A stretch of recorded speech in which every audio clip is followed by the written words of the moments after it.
Haleluya, salam saudara-saudara. Saya diminta untuk membahas Syaiful Karim.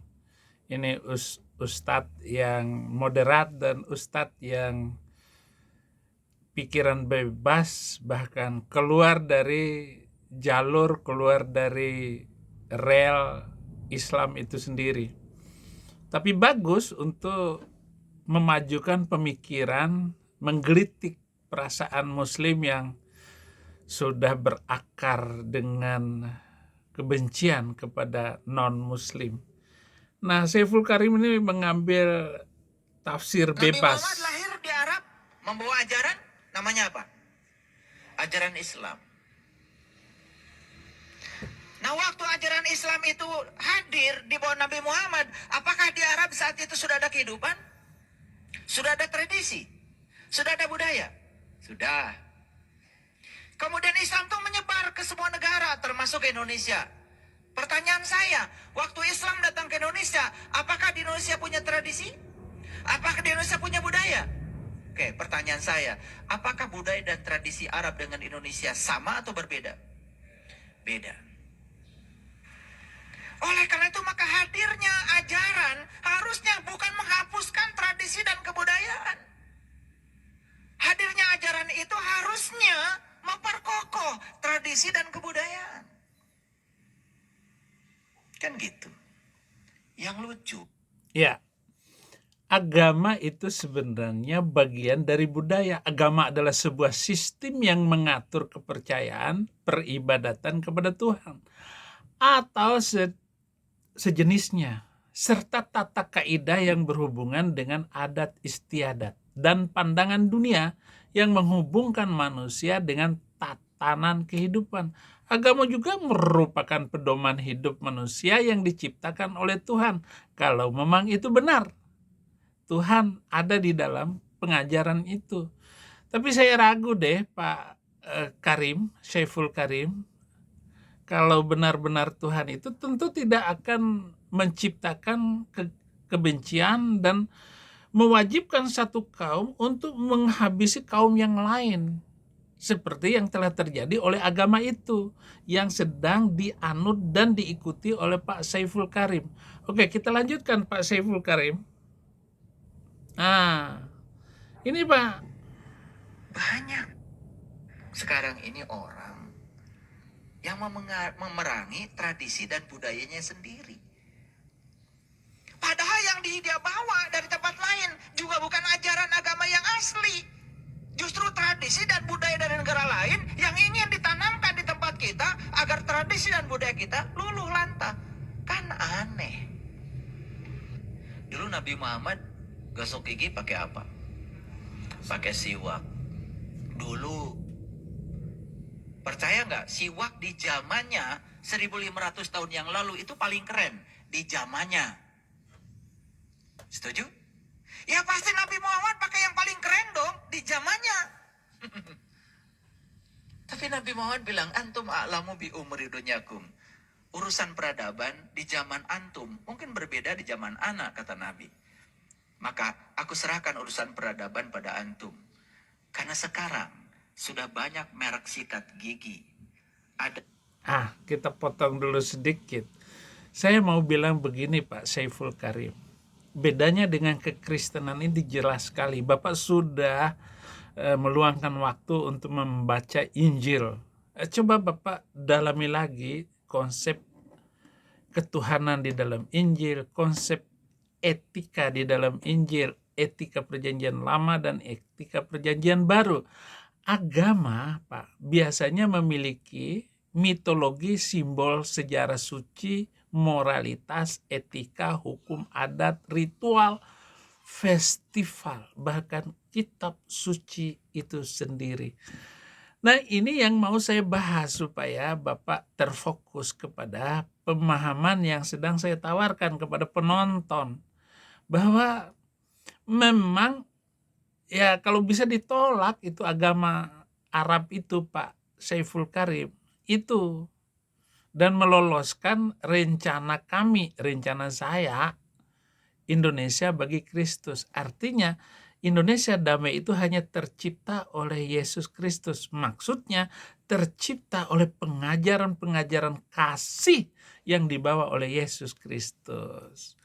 Nah, kalau agama itu memiliki mitologi, artinya mitologi itu misalnya bagaimana Muhammad naik ke langit pakai buruk, itu kan mitos. Simbolnya itu adalah bulan bintang. Kenapa nggak matahari sekalian?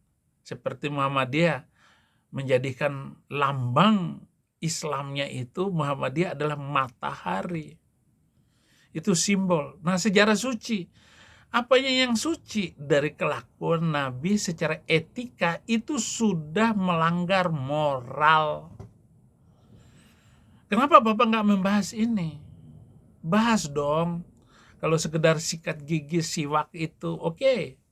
Saya setuju. Tetapi begini saudara-saudara, tanpa mengecewakan penonton saya yang mendukung Saiful Karim, saya hanya ini meluruskan cara berpikir untuk meningkatkan pola pikir, dan Saiful Karim berani untuk membicarakan hal yang saya bicarakan ini. Artinya kalau sekedar sikat gigi mengambil contoh seperti itu masih remeh. Tetapi ketika kita seorang ustadz itu berani melampaui batas seperti apa yang saya sampaikan dari dulu sejak awal saya masuk Kristen, dan yang paling terkenal itu adalah khutbah patung kuda. Itu khutbah paling terkenal yang membuat saya terkenal, khutbah patung kuda itu, bahwa Islam melakukan kebencian terhadap agama lain.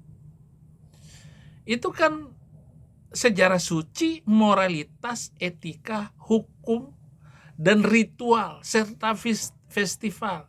Nah, Islam tuh festivalnya dimuncul-munculkan yang tidak pernah dilakukan oleh Nabi. Contohnya Isra Mi'raj. Perayaan Isra Mi'raj itu sebuah festival yang tidak pernah dilakukan oleh Nabi. Juga Maulud Nabi, tetapi diagung-agungkan untuk melawan, untuk mengatasi, untuk menyamakan dengan perayaan Natal. Lalu ustadz-ustadz masing-masing menampilkan konsepnya sendiri. Oh, Maulud Nabi itu bukan menceritakan kelahiran Nabi dan ulang tahun Nabi katanya. Padahal ya iya-iyanya juga, kenapa sih gitu. Tetapi memang itulah cara ustadz-ustadz ini untuk melabel, untuk menghaluskan sebenarnya festival yang tidak diperlukan. Idul Fitri, Idul Adha, dan setiap Idul Fitri rame hanya meributkan masalah perbandingan agama, Kristen begini, Islam begini. Ingat ya, ada yang tersembunyi dari pesan saya. Cina itu sekarang sudah menjadi bangsa paling nomor 1 dalam hal ekonomi, kekuatan politik di Asia. Yang kalian orang Islam ataupun orang Indonesia hina Cina itu ya. Cina telah meninggalkan bahkan kemajuan Amerika ini sendiri.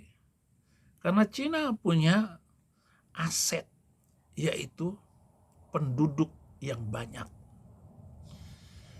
Cina nggak takut untuk ledakin pala penipu yang merusak.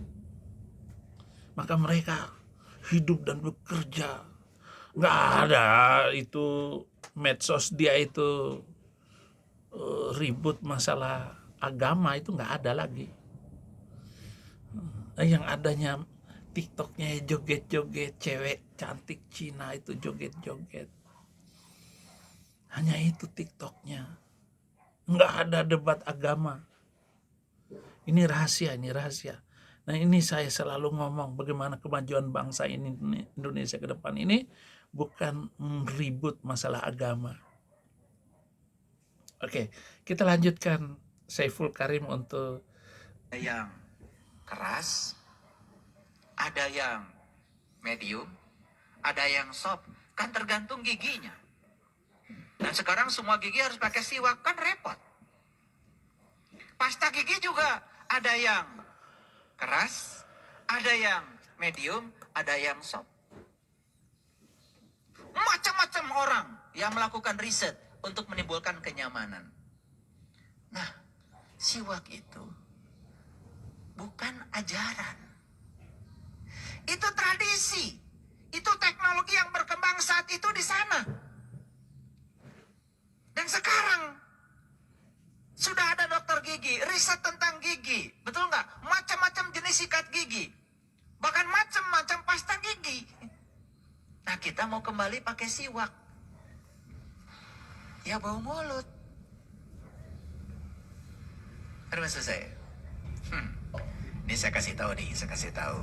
Kenapa ada orang yang bau mulut? Satu, giginya bolong. Dua, mungkin saya nggak bolong, tetapi banyak karang gigi. Tahu karang gigi? Karang gigi itu kan sebenarnya nempel di akar-akar gigi. Lama-kelamaan kan copot tuh giginya. Kenapa? Menurut saya sederhana. Karang gigi itu timbul karena kita tidak kenal susunan gigi kita, sampai kita nggak kenal sikat gigi yang tepat buat kita yang mana. Betul nggak? Pernah nggak mikir sikat gigi yang paling tepat? Yaitu kalau saya riset urusan sikat gigi pun saya riset. Gigi depan saya karena saya tidak rata, saya pakai yang ini. Yang bagian bawah karang gigi. Oke, terima kasih untuk cara berbicara dan menyadarkan umat Islam ini, Pak Syaiful Karim. Walaupun Anda berbicara dan menyadarkan mereka, sehingga mereka ini menurun tensi kebenciannya terhadap agama lain, itu oke. Tetapi tidak mampu dengan kitab suci itu memperbaiki bangsa itu. Artinya sikat gigi, siwak tadi tidak mampu memperbaiki mereka itu. Artinya budaya mereka tetap mereka bawa sebagai sebuah bagian daripada agamanya. Budaya hasil karya rasa cipta manusia yang sangat dipengaruhi oleh faktor yang ada di sekelilingnya. Budaya juga merupakan kebiasaan tata cara hidup manusia yang diciptakan oleh manusia itu sendiri. Tetapi sebenarnya Islam dengan budaya itu nyatu di dalam gurun Arab. Sehingga, maaf ya Pak Syaiful Karim, ibadah haji itu adalah ibadah pagan yang dipakai, yang dimasukkan sebagai ibadah Islam, Pak. Artinya, daya cipta rasa karsa yang diberikan oleh Tuhan, kemudian dikatakan dari Tuhan. Padahal itu sebenarnya budaya lokal yang sudah ada. Kalau di dalam hal ini saya setuju supaya jangan budaya Indonesia disingkir oleh Islam. Karena Islam ini dahsyat. Islam mana dulu? Yang mana dulu? Yang bagian mana dulu? Kalau Pak Syaiful Karim ya pasti orang Muhammadiyah. Warna, suara, gaya itu orang Muhammadiyah. Kenapa? Logis dan enak kedengarannya. Bukan orang NU. Gaya yang Bapak sampaikan itu. Nah, Islam yang mana dulu yang bisa kita pertahankan sekarang untuk sesuai dengan NKRI, sesuai pula dengan budaya Indonesia. Nah, itu. Sehingga budaya biasanya yang memiliki bahasa, seni, musik, tarian, pakaian, makanan, arsitektur, bahkan tradisi, supaya tidak merusak ini Indonesia, agama itu. Kalau Kristen gak akan merusak budaya yang ada. Apalagi Katolik. Katolik itu dia sangat berkawan dengan budaya lokal yang ada. Sehingga orang Katolik itu gak perlu ditakuti. Dan itu sebabnya Katolik sangat elastis dengan budaya Indonesia atau budaya manapun di mana Katolik itu datang. Misalnya di Manila, di Filipina, berjalan bagus. Katolik yang datang ke Korea Selatan atau Korea yang mana gitu tetap bisa diterima dalam budaya itu. Katolik yang ada di Papua itu sangat bersahabat. Kristen agak keras dengan budaya ini. Harus cocok nggak dengan budaya itu atau tidak. Nah, kadang-kadang budaya itu dengan agama itu saling bertentangan ataupun agama di bawah daripada budaya. Nah, kita mau apa sekarang? Kalau Islam itu harus menghancurkan budaya, nanti dulu. Agama dan budaya dua hal yang saling berkaitan dan tidak bisa berdiri sendiri. Itu kalau dikaitkan Islam dengan budaya yang datang ke Indonesia. Jangan sampai loh. Kejadian selama ini adalah di mana Habib-habib ini mau memisahkan antara budaya dengan agama. Sehingga Khalid Basalamah bilang haram itu main wayang, haram itu genring, musik Arab, musik Jawa itu haram dan sebagainya. Ini adalah upaya untuk memisahkan antara budaya dengan agama. Kalau begitu, kalau agama itu mau menghancurkan budaya, udah jangan terima agama. Gitu aja. Karena saya punya pendapat keduanya itu saling mempengaruhi satu sama lain dalam perkembangan sejarah manusia, terutama manusia Indonesia yang mau kita agar mereka mengarahkan. Hanya Yesus yang bisa menjelaskan itu semua. Sekarang agama itu dapat mempengaruhi budaya dengan memberikan nilai-nilai, norma-norma, aturan-aturan, dan pandangan-pandangan tentang kehidupan yang harus diikuti oleh manusia. Budaya dapat mempengaruhi agama dengan memberikan bentuk-bentuk ekspresi adaptasi, akomodasi, inovasi terhadap ajaran-ajaran agama. Contoh tadi yang sudah dibicarakan oleh Ustadz Saiful Karim, tapi ini belum belum merata semuanya dipahami. Hanya beberapa contoh cuman ya supaya tidak ada karang gigi, saya pakai yang ini. Sikat gigi. Jadi sekali gosok gigi saya bisa 3 itu sikat giginya. Royal kan? Iya, tetapi akhirnya saya tidak punya gigi yang berlubang. Dan alhamdulillah ya tidak bau mulut. Coba pakai siwak semuanya. Ya tidak kesentuh. Betul nggak? Nah, kita ini sampai sekarang tidak bisa membedakan mana ajaran, yang mana tradisi. Pokoknya semua yang dilakukan oleh Nabi di zamannya itu dianggap sebagai ajaran. Akibatnya jadi membabi buta. Makan di warung Padang, ya. Oke.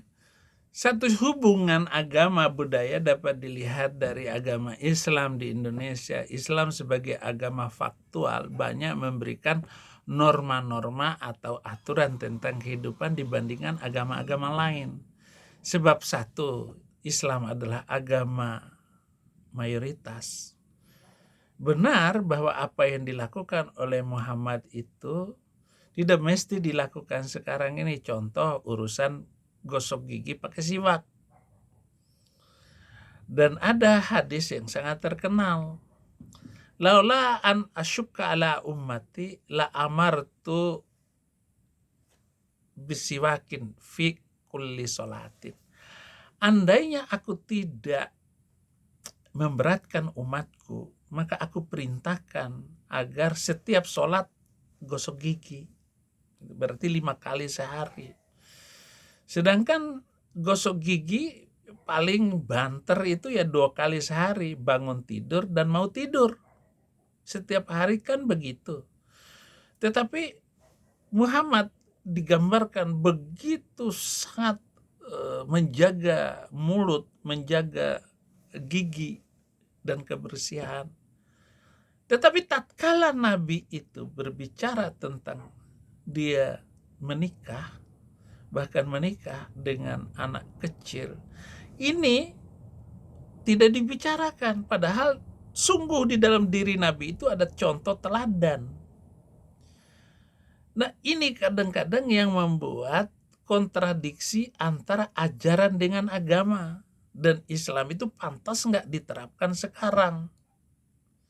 Dan melihat kenyataan di negara-negara Islam seperti yang ada di Timur Tengah sana, yang sudah luluh lantak kacau balau itu, kita makin ragu dengan apa yang harus kita terapkan di dalam agama dan budaya. Jadi begitu Pak Saiful Karim. Tetapi apapun, kita semua harus berterima kasih dengan Pak Saiful Karim ini sebagai penyeimbang di dalam mereka yang radikal dengan yang Islam Nusantara ini. Menjadi bagian. Kenapa? Saiful Karim menjelaskan dengan logika dan cara-cara berpikir yang elegan dan masuk akal. Sehingga sebenarnya menurunkan nilai agama Islam, cengkraman Islam itu di dalam kehidupan masyarakat. Maka Saiful Karim ya dianggap ya Ustadz agak-agak ataupun sesat. Padahal itulah yang benar. Dan orang-orang Muhammadiyah seperti itu sebenarnya gampang untuk murtad. Hanya ya jangan dululah, biarnya Saiful Karim, Kumaila, Guru Gembul, Ade Armando, ya Denny Siregar atau siapa di antara mereka itu ya bertambah-tambah orang-orang sekelompok ini Abu Janda, ya jangan sampai kelihatan masuk Kristennya. Oh, nanti dibilang itu pengikut Saifuddin Ibrahim semuanya itu. Nah, itu Pak Saiful Karim. Terima kasih ya untuk videonya. Pakai jari 3. Karena Rasulullah kalau makan katanya pakai jari 3. Lah yang dimakan kurma. Ya berantakan kalian pakai 3. Udah nasinya banyak. Bare solok lagi. Lah ya bare solok itu ya nggak pulen kayak nasi Cianjur. Ya karena saya sering ke sana. Ya, makanya supaya gampang dimakan maka dikasih kuah. 3. Kalian buka puasa kalau pakai kurma, wih, sunnah. Padahal di Arab satu-satunya buah yang ada ya kurma. Kita boleh dong buka puasa pakai tomat, pakai durian, pakai rambutan, pakai pisang. Kenapa harus kurma? Supaya dagangan Arab laku. Intinya begitu. Bisnisnya itu, bisnis Habib-Habib. Orang 1 kilo kurma itu harganya 100.000, 50.000. Apalagi madu Arab. Lalu dikatakan madu Nabi. Madu Nabi itu surat 66 ayat 1. Ya ayuhan nabiyyu lima tuharrimu ma ahallallahu lak tabghi mardata azwajaka wallahu ghafurur rahim. Oh, itu madu Rasulullah itu. Padahal madu yang dimaksud adalah istri yang lain, bukan madu itu. Departemen Agama aja yang bego-begoin. Nah, sekarang masalahnya begini Pak Saiful Karim. Namun Islam di Indonesia tidak sama dengan Islam Timur Tengah atau negara-negara lain. Islam di Indonesia ini mengalami proses akulturasi dengan budaya-budaya lokal. Ini harus difahami supaya tidak salah memahami Islam Indonesia. Nah itu budaya lokal yang ada sebelumnya. Hal ini bisa dilihat adanya tradisi lokal mengandung unsur Islam seperti wayang kulit, tari saman, rebana, sholawat naria, dan lain-lain. Ya Nabi, salam alaika ya Rasul. Nah, itu ya ada yang maju mundur begini gitu. Nah, ada yang tarian Aceh.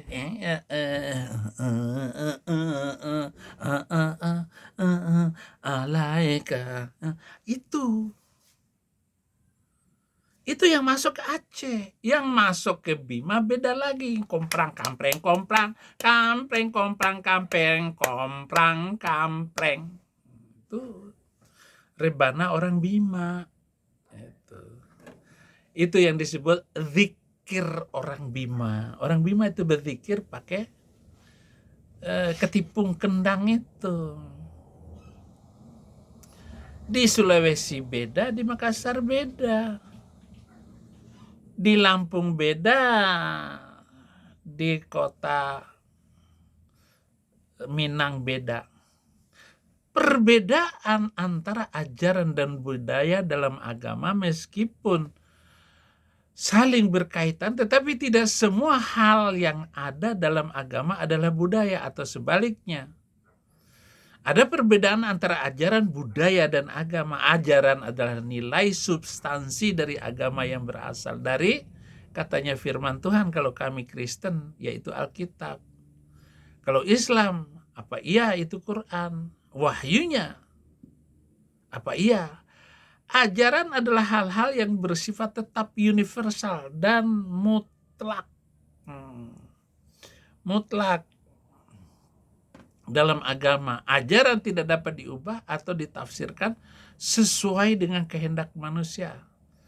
Misalnya antara iman, rukun Islam, syariat, dan lain-lain yang berkaitan dengan hal-hal ubudiyah, yang berkaitan dengan ubudiyah itu sembahyang, itu ubudiyah. Muamalah itu adalah jual beli dan sebagainya. Memang ada aturannya. Tetapi Kristen tidak sampai kepada sana. Untuk apa ngatur-ngatur urusan itu? Semua yang disepakati bersama oleh manusia. Lalu lahirlah undang-undang hukum-hukum perekonomian sekarang ini. Intinya jangan berhutang apapun kepada siapapun. Itu Alkitab. Dijelaskan seperti itu. Alkitab kadang jangan berhutang. Kalau bisa beri. Kalau nggak bisa memberi, jangan minta-minta. Itu. Nah inilah tidak diatur oleh Kristen, tetapi budaya dan etika ini dijaga. Bukan sebagai sebuah keharusan, kewajiban ini dan itu. Karena nanti jemaat gereja ada yang ya ngutang. Padahal dilarang mengutang. Nah itu harus ada perjanjian hutang itu. Karena nggak boleh berhutang di dalam kekristenan. Yang ada adalah kasih bantu membantu. Nggak ada hutang. Ya, tapi kalau sudah bisnis, itu atur di bank sana. Orang Kristen boleh hutang kepada bank. Tapi secara pribadi itu nggak boleh. Mestinya begitu. Jadi jangan ada umat jemaat gereja saling hutang-menghutang. Itu akan merusak persahabatan di dalam gereja. Oke, kita masuk kepada video Saudara Abdul Karim, Syaiful Karim, budaya, hal-hal yang bersifat sementara, lokal, relatif, agama. Budaya hasil penafsiran atau pengamalan manusia terhadap ajaran agama.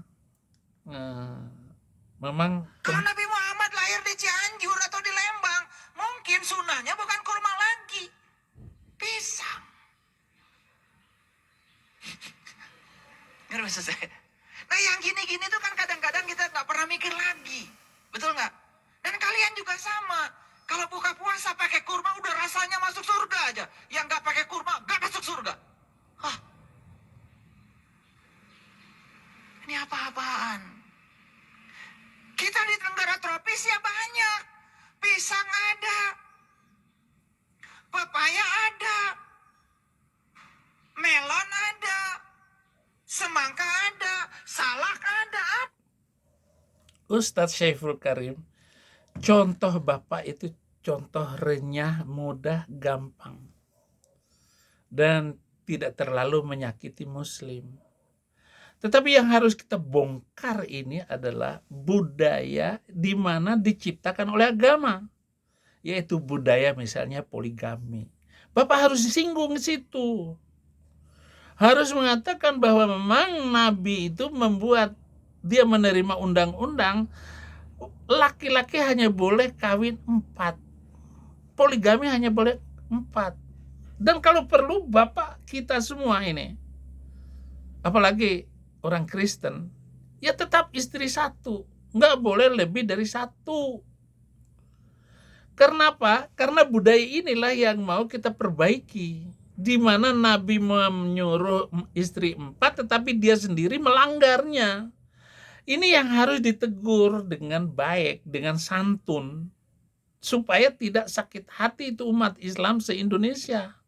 Tetapi walaupun begitu, Bapak sudah dinilai sebagai ustadz beling, ustadz yang keluar dari adat ceramah seorang kiai.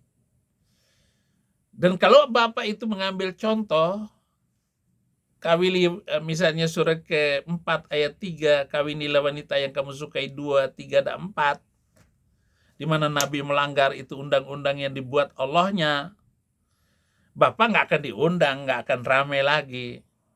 Tetapi saya mau untuk membangun budaya Indonesia yang toleran dan damai ini, kita harus singgung seperti itu.